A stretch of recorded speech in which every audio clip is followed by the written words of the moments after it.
Hi friends, good morning to all of you. जैसा कि हम लोग परसेंटेज चैप्टर में पार्ट 5 तक पढ़ चुके हैं। आज आपको पहले हम सक्सेसिव मेथड और सक्सेसिव डिस्काउंट दोनों पहले उसके बारे में समझा देते हैं, फिर आगे हम लोग क्लास लेंगे। ठीक है, तो सक्सेसिव मेथड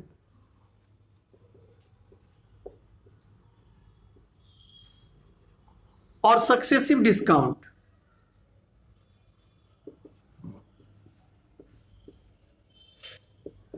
बट्टा जिसको बोलते हैं आप लोग, सक्सेसिव मेथड सक्सेसिव डिस्काउंट, ये क्या होता है? x plus Y plus X Y by 100। और यहाँ भी देखिए, यहाँ कुछ भी हो, निगेटिव पॉजिटिव कुछ भी हो, आपको यहाँ प्लस लिखना है बार बार। और इस केस में होता है minus X minus Y plus X Y by 100। होता क्या है ये सुन लीजिएगा ध्यान से। सक्सेसिव मेथड है या सक्सेसिव डिस्काउंट हो, इसका यूज कहाँ करते हैं, कब करते हैं, क्यों करते हैं। जैसे एग्जांपल के तौर पर आप चलिए होटल में खाना खाते हैं। आप लोग किसी दिन विशेष दिन है, होटल में खाना खाने के लिए गए। वेटर ने कहा कि सर आज जो खाना का रेट है, जो आप खाना खाते हैं पर डे, उस खाना के रेट में 20% की कमी हो गई है। अब ये बिना कैलकुलेशंस किए आपने खाना पहले से 30% अधिक खा लिया। रेट में तो 20% की कमी हुई, लेकिन आप पहले से खाना जो है 30% अधिक खा लिया, चाहे 10% अधिक खा लिया, चाहे 12% अधिक खा लिया। तब आपसे पूछा जाता है कि तब ऐसे कंडीशन में अब आपके पॉकेट पर क्या प्रभाव पड़ेगा, अर्थात पहले से क्या ज्यादा लगेगा या पहले से कम लगेगा। तो उसी चीज को निकालने के लिए हम लोग एक लाइन का यूज करते हैं जिसको हम लोग कहते हैं सक्सेसिव मेथड। जैसे मेंसुरेशंस में 2D और 3D फिगर होता है। 2D मतलब 2 डायमेंशन, 3D मीन्स 3 डायमेंशन। तो वहां भी हम लोग 2D और 3D डायमेंशंस में भी इस सक्सेसिव मेथड्स का यूज करते हैं और एक लाइन में मेरा आंसर आ जाता है, ओनली वन लाइन। इसलिए चाहे तो हम लोग डिटेल में भी बना सकते हैं, थोड़ा सा टाइम वेस्ट होगा, but you have to manage your time in the examination से। This is the real fact, we have to learn successive methods and successive discount. यही कारण है, यही वास्तविकता है कि आपको सक्सेसिव मेथड पढ़ना है। तो कभी कभी जैसे मान लीजिए एग्जाम्पल के तौर पर हम ही कह रहे हैं कि किसी होटल में विशेष दिन खाना के जो फूड है उसकी प्राइस में 20% की कमी हो गई और आपने पहले से 30% अधिक खा लिया।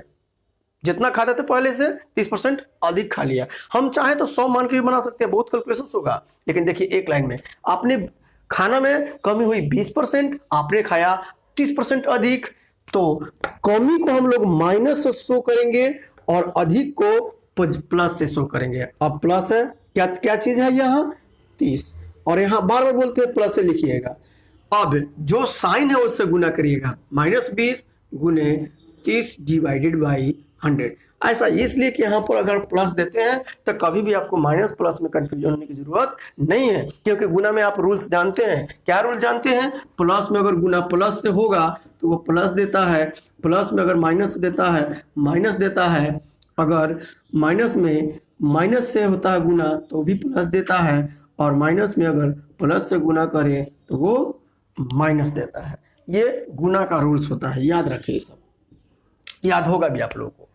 तब अब पूछा है कि पॉकेट पर क्या असर पड़ा, तो पॉकेट पर देखिए तो क्या असर पड़ेगा।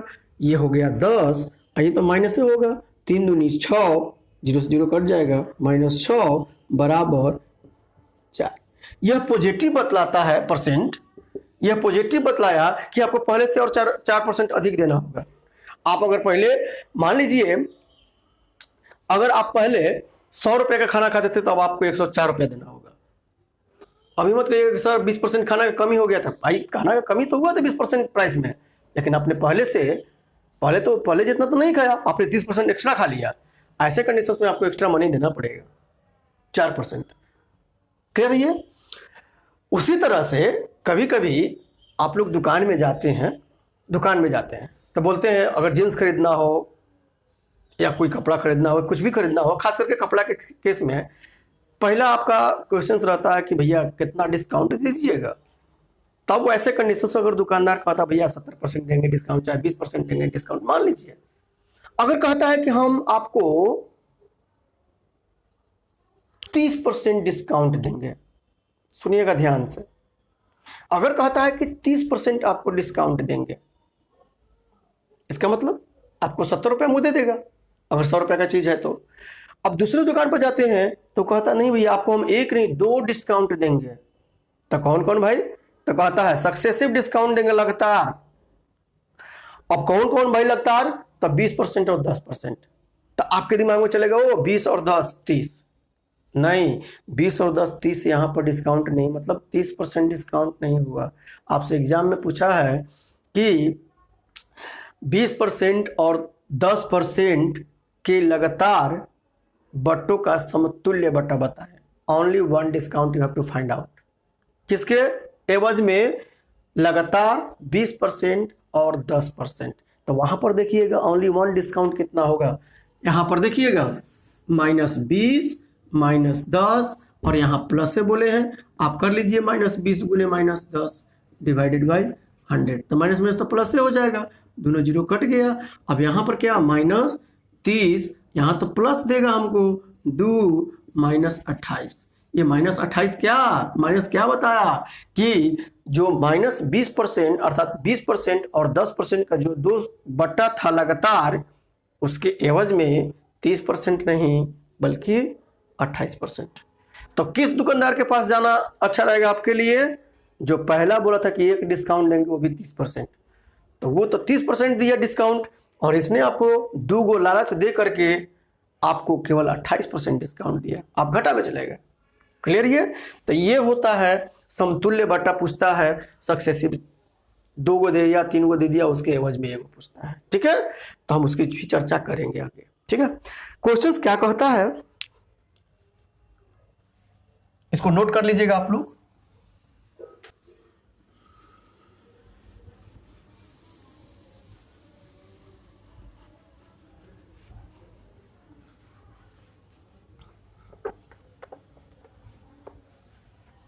देखिए कभी कभी स्टूडेंट्स कंफ्यूज होते हैं 2D फिगर 3D फिगर में। तो 2D फिगर किसको कहते हैं, 3D फिगर किसको कहते हैं? सिंपल वे में जब मेंसुरेशन पढ़ाएंगे तो उसके बारे में डिटेल में थोड़ा सा बता देते हैं आप लोगों को। 2D फिगर उसको कहते हैं जहां पर केवल आप एरिया निकाल सकते हो। क्या आज तक कभी कहे हैं कि आयत का आयतन कितना होता है? कहीं भी देखे हैं? नहीं देखे हैं। लेकिन आप कहते हैं गोला का आयतन कितना होता है। तो जहां आप किसी चीज का भार आयतन आप निकाल सकते हैं उसको हम लोग 3D फिगर कहते हैं। जिसका आयतन नहीं निकाला जा सकता है, संभव नहीं है, उसको हम लोग 2D फिगर कहते हैं। अब इसी में एक और बात आती है जिसमें स्टूडेंट्स कंफ्यूज करता है। कहां पर? अब कह दिया, मान लीजिए देखिए एग्जांपल दे रहे हैं कि किसी आयत के लंबाई और चौड़ाई में क्रमशः 20% और 10% की वृद्धि की गई, तो उसके एरिया पर क्या प्रभाव पड़ेगा? ठीक है, ये अब देखिए आयत की लंबाई में 20%, चौड़ाई में 10%, तब यहां पर सक्सेसिव बनाइए 20 + 10 + 20 गुने 10 डिवाइडेड बाई 100, अर्थात यह 32%। अर्थात पहले से जो उसका एरिया होगा वो 32% बढ़ गया। अब यहां पर गलती क्या स्टूडेंट्स करता है, सुनिएगा ध्यान से। यहीं पर अगर वो लिख दे, देखिएगा हम क्या बोल रहे हैं, यहीं पर अगर वो लिख देता है, क्या लिखता है कि यदि किसी भी आयत के लंबाई और चौड़ाई में क्रमशः 20% और 10% की वृद्धि की जाए तो उसके पेरीमीटर पर क्या असर पड़ेगा? पेरीमीटर बोल रहे हैं अर्थात परिमिति बोल रहे हैं। वहां अगर ये लोग 32% मारता है तो देखिए सही होगा कि गलत होगा? देख लीजिए, मान लीजिए थोड़ी देर के लिए हम चलते हैं, लंबाई को हम 100 मान लेते हैं और ब्रेथ को, चौड़ाई को 50 मान लेते हैं। देखिएगा ध्यान से आप लोग, अब क्या होता है पेरीमीटर आयत का 2 into L plus B. First case में क्या जाएगा 150 दूनी 300। देखिएगा पहला, अगर इसमें 20% की वृद्धि अब 120 या 10% की वृद्धि 55, अब इन दोनों का पेरीमीटर कितना देख लीजिएगा ध्यान से, जुड़िए 75। तो 175 में 2 से गुना करेंगे तो कितना आएगा आप लोग का 350। अब एक्स्ट्रा कितना हुआ 50 कितना में तो 300 में, अर्थात 16.2/3% की वृद्धि होती है किसमें पेरीमीटर में। ये सब चीज याद रखने की जरूरत है। खैर पेरीमीटर में कभी नहीं पूछता है, हाँ क्या पूछता है सुनिए। जैसे सर्किल दे दिया आप लोगों को, तो सर्किल में क्या कहता है, अगर किसी वृत्त के त्रिज्या को 50% बढ़ा दिया जाए, सुनिएगा क्वेश्चंस, चलिए हम लिख देते, लिख के बताते हैं। एक एग्जांपल के तौर पर आपको क्वेश्चन देते हैं। देखिए क्वेश्चंस क्या है कि किसी वृत्त के त्रिज्या में 50% की वृद्धि कर दी जाए तो दो क्वेश्चंस, उसके एरिया में कितने परसेंट की वृद्धि होगी, उसके परिधि में कितने परसेंट की वृद्धि होगी। परिधि मतलब परिधि पूछे, पेरीमीटर पूछे, सरकमफ्रेंस पूछे, ठीक है, यहाँ तक क्लियर है आप लोग। क्या उसमें कभी किसी का परिधि वर्ग में सुनते हैं कि वृत्त का परिधि 4 मीटर, 4 वर्ग मीटर या 4 सेंटीमीटर स्क्वायर, ये सब तो नहीं सुनते हैं आप लोग। क्या सुनते हैं, अगर परिधि की बात आती है तो सेंटीमीटर को शो करता है, एरिया की बात आती है मान लीजिए अगर सेंटीमीटर में तो सेंटीमीटर कहेगा, और मीटर आता तो मीटर कहता, अगर एरिया की बात आता है तो क्या कहता है सेंटीमीटर स्क्वायर कहता है, अर्थात वर्ग सेंटीमीटर कहता है। और यदि आयतन वॉल्यूम पूछता है तो वहां क्या लिखता है सेंटीमीटर क्यूब, अर्थात घन सेंटीमीटर लिखता है हिंदी में। क्लियर है यहाँ तक। तब ऐसे केस में स्टूडेंट्स यहां तो बना लेता है सक्सेसिव मेथड का यूज करके, और यहां भी वही रूल अप्लाई करता है और गलत मार के आ जाता है। ऐसे केस में देखिएगा यहां पर अब 50%, तो आर कह रहा है तो एरिया क्या होता है पाई आर स्क्वायर, मतलब आर गुने आर, दुगा गया, यही आर एक्स भी है, यही आर वाई भी है। अतः एरिया पर क्या प्रभाव पड़ेगा, तो 50 प्लस 50 प्लस 50 गुने 50 डिवाइडेड बाई 100, अर्थात एरिया में 125% की वृद्धि हो जाएगी। लेकिन पेरीमीटर में कितना, कोई चेंजिंग नहीं है, अर्थात 50% बढ़ा है तो परिधि में भी 50% की ही वृद्धि होगी। 60% बढ़ा त्रिज्या तो 60% की वृद्धि होगी। 100% त्रिज्या बढ़ गया तो उसका परिधि भी 100% ही वृद्धि होगी। उसमें इस टाइप के सक्सेसिव मेथड का यूज करने की जरूरत नहीं है। जब भी किसी भी 2 डायमेंशन फिगर्स में अगर केवल एक बढ़े, मान लीजिए जिसे सर्किल के केस में आर दिया हुआ है, तो ऐसे केस में क्योंकि पाई आर स्क्वायर होता है, तो अगर रेडियस में अगर केवल बढ़ता है 5, 60 जो भी बढ़े, 10% बढ़े, 20% बढ़े, तो अगर परिधि में पूछता है तो सक्सेसिव मेथड का यूज ना करके डायरेक्टली आप आंसर मारिए कि अगर रेडियस में 50% की वृद्धि होगी तो उसके परिधि में भी 50% की ही वृद्धि होगी, उसमें अलग से कुछ जोड़ने की जरूरत नहीं है। हाँ एरिया पूछेगा तो इस तरह से बनाइएगा। तो अब हम लोग क्वेश्चन नंबर पेज का 14 नंबर देखते हैं।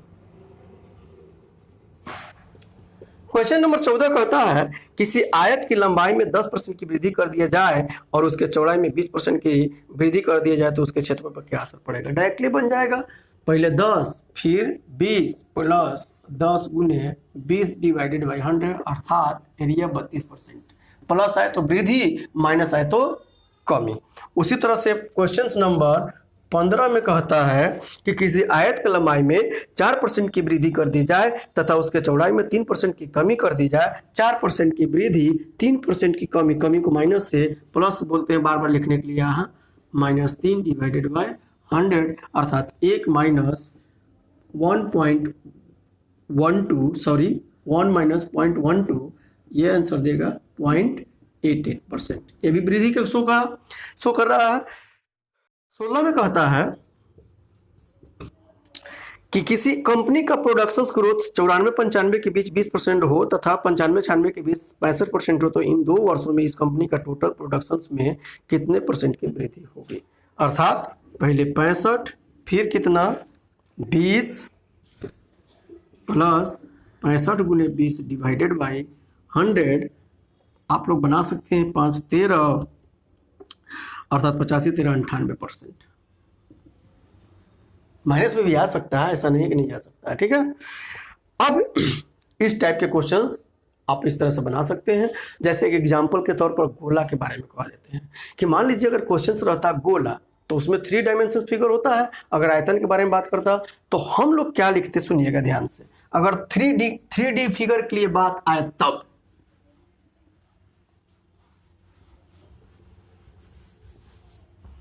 थ्री डी के लिए figure x plus Y plus X Y by 100, इसको हम लोग क्या करेंगे, a मान लेंगे। इसका जो वैल्यू आएगा a मान लिए, अब plus z plus A Z divided by 100। यही आपका 3D फिगर के लिए आंसर होगा। जैसे एग्जांपल के तौर पर कहते हैं कि किसी गोला के त्रिज्या में 20% की वृद्धि कर दी जाए तो उसके आयतन में कितने % की वृद्धि होगी। क्वेश्चन लिखेंगे, नहीं बोल रहे हैं, आप लोग रिपीट कर लीजिएगा फिर से एक बार।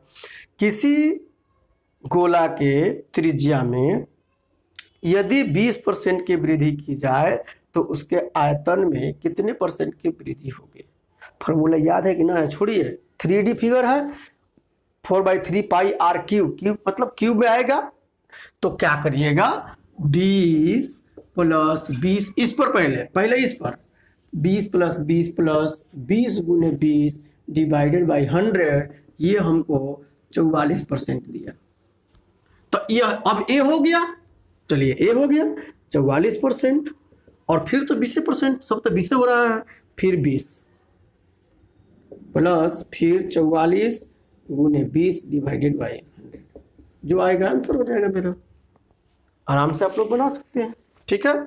आगे बढ़ते हैं हम लोग।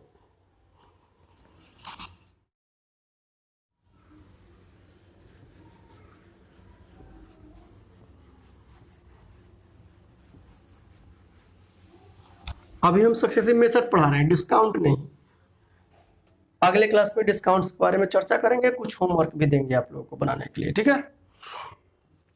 कहता है 17 में, चाय के मूल्य में 20% वृद्धि होने के कारण कोई हाउस होल्डर गृहिणी चाय की खपत में कितने % की कमी करे कि उसका खर्च अपरिवर्तित रहे।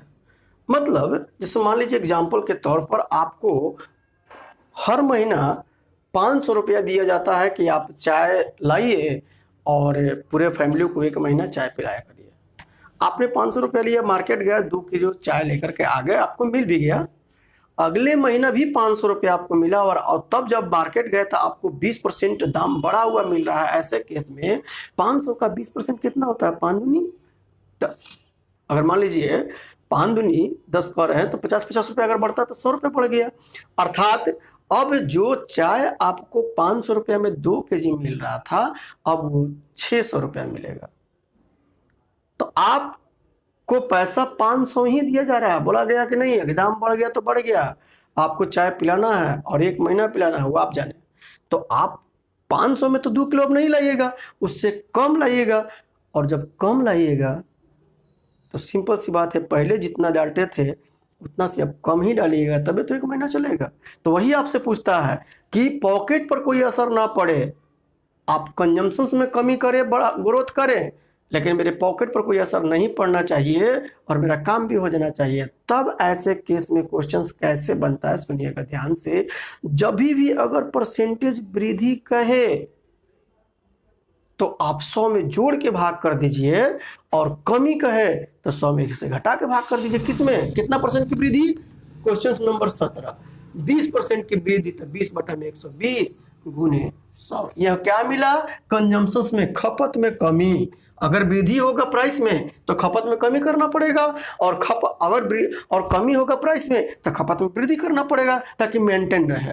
ठीक है, तो अब खपत में प्रतिशत कमी इक्वल टू, तो क्या आ जाएगा, ये जो भी आप सोल्व कर लीजिएगा।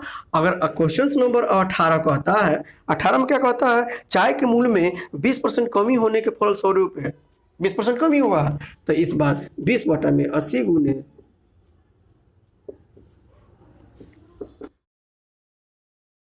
अर्थात खपत क्या करना पड़ेगा, अभी ये खपत में वृद्धि करना पड़ेगा, खपत में प्रतिशत वृद्धि।